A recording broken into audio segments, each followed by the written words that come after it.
Good morning students. Result से related एक breaking news आ रही है कि GNDU इवन सेमेस्टर एग्ज़ाम्स का रिज़ल्ट आ गया है।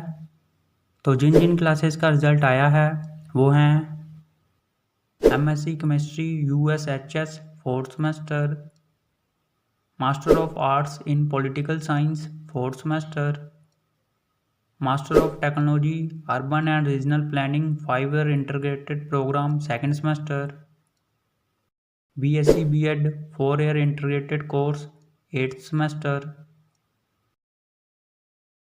तो सभी स्टूडेंट्स GNDU की ऑफिशियल वेबसाइट पर जाकर अपना अपना रिजल्ट चेक करें gnu.ac.in पर।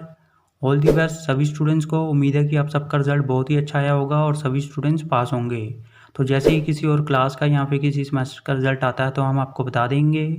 तब तक इस वीडियो को लाइक कर दो, शेयर कर दो, चैनल सब्सक्राइब कर दो और बेल आइकन जरूर प्रेस कर देना। Thank you.